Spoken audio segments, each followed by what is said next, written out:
Hello बच्चों, स्वागत है आप सभी का मेरे यूट्यूब चैनल NUC क्लासेस में। आज मैं मैथ बनाने वाला हूँ क्लास 10th का और एक्सरसाइज 2.2 है और आज मैं 2.2 का पहला क्वेश्चन सॉल्व करने वाला हूँ। यहाँ पर ये बताया गया है कि यहाँ पर कुछ समीकरण दिया गया है और इसका हमें शून्यक निकालना है और जाँच भी करनी है कि क्या ये समीकरण जो दिया गया है वो सही है या नहीं है। तो आइए फालतू की बकवास किए बिना मैं अपने वीडियो को शुरू करता हूं। बस एक छोटी सी रिक्वेस्ट है आपसे कि वीडियो जो देख रहे हैं आप, इसकी क्वालिटी को पहले बढ़ा लीजिए ताकि आपको जो भी यहां पर अक्षर लिखा हुआ है वो साफ साफ दिखे। और अगर पहली बार वीडियो देख रहे हैं तो लाइक कर दें, चैनल को ज़रूर सब्सक्राइब करें और अपने जो दोस्त हैं, अपने जो भाई हैं, अपनी जो बहनें हैं और उन लोगों के पास ये वीडियो शेयर भी करिएगा ताकि उनको भी ये मैथ समझ में आ जाए। और ये इम्पोर्टेंट है, हर साल 2 नंबर वाले क्वेश्चन में पूछा जाता है। आप पूरे पिछला जितना भी बायोडाटा है उसका निकाल के देखिएगा, बहुपद हमेशा पूछता है। ठीक है, चलिए मैं वीडियो स्टार्ट करता हूँ। सबसे पहले यहाँ पर देखिएगा कि यहाँ पर कुछ दिया गया है, हम सॉल्व लिख लेते हैं। यहाँ पर सॉल्व करेंगे, उसके बाद हम पहले क्वेश्चन लिखेंगे x² माइनस 2x माइनस का 8 बराबर 0। देखो एक बात ध्यान रखना कि ये जो बराबर मैंने 0 दिया है ये आपको क्वेश्चन में नहीं देगा, यहाँ पर आपको खुद लिखना है। ठीक है, ये जो बराबर 0 है ये आपको खुद लिखना पड़ेगा। जब तक आप ये 0 नहीं लिखेंगे आपका आंसर नहीं आएगा। बहुपद निकालते कैसे हैं, शून्य कैसे निकालते हैं, बहुपद को हल कैसे करते हैं वो समझिए।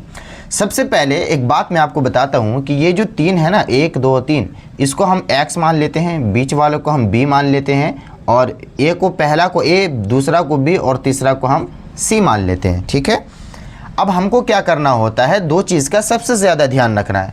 पहला a और b और c को देखिए कि c का मान क्या है। c का मान अगर माइनस में है तो बीच वाला मान हमको घटा के लाना है। c का मान माइनस में है तो बीच वाला मान हमको घटा के लाना है।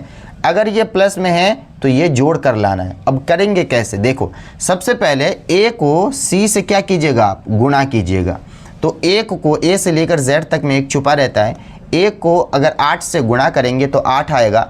8 को ऐसा तोड़िए कि घटाने पर 2 आए, गुणा करने पर 8 आए।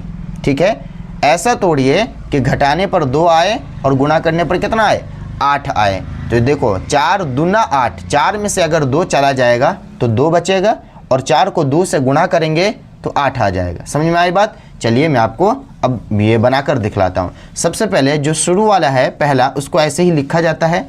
यहाँ पर अगर घटा कर लाना है तो बड़ी वाली संख्या क्या करना है, प्लस ये माइनस में डालना है। तो यहाँ पर 4x हो जाएगा और छोटी वाली संख्या प्लस में डालनी है।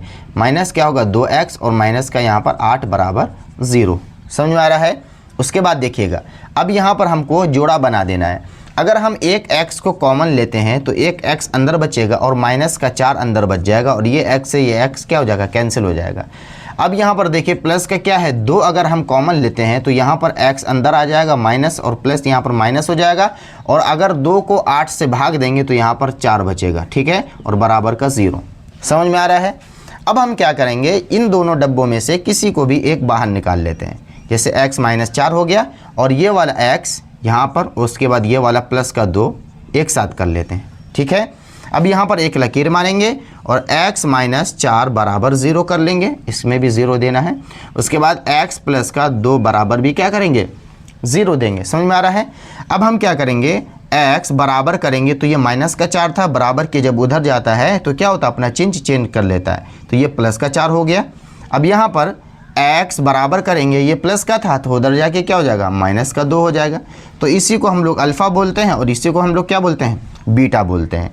तो अब हम क्या करेंगे, जांच करेंगे। क्या करेंगे भाई, जांच करेंगे। तो जांच करने के लिए सबसे ज़्यादा क्या ज़रूरी होता है, यहाँ पर देखिए ध्यान दीजिएगा। सबसे पहला सूत्र है अल्फ़ा प्लस बीटा बराबर क्या होता है, माइनस b बट्टा a। ठीक है, अभी मैंने आपको बताया ये a है, ये b है और ये c है। अल्फ़ा हमने क्या माना था, ये 4 है। क्या है, अल्फ़ा 4 प्लस का बीटा क्या है, तो माइनस का 2 है। तो यहाँ पर क्या हो जाएगा, माइनस का 2। अब प्लस माइनस एक साथ है तो इसको ब्रैकेट करके एक साइड कर दीजिए। माइनस सूत्र वाला है तो पहले माइनस लगा लेंगे। b का मान क्या है, देखो यहाँ पर a का मान ये है x, b का मान -2, तो यहाँ पर हम क्या करेंगे, -2 करेंगे। और बट्टा a का मान क्या है, तो a से लेकर z तक में 1 छुपा रहता है तो वहाँ पर 1 है तो मतलब x है तो मतलब 1 हो गया। ठीक है, अब देखिए 4 है प्लस और माइनस क्या हो जाएगा, -2 बराबर प्लस ये माइनस माइनस क्या हो जाता है, +2 और बट्टा में 1। तो 4 में से 2 गया तो 2 बचा और बराबर में क्या है, 2 है। बट्टा में जो 1 होता है उसका कोई वैल्यू भी नहीं होती है, तो 2 बराबर 2 आ गया। ये हमारा पहला सिद्ध हुआ। अब दूसरा देखिए, दूसरा में क्या है, अल्फ़ा इंटू बीटा बराबर क्या होता है, C/A होता है कि नहीं होता है।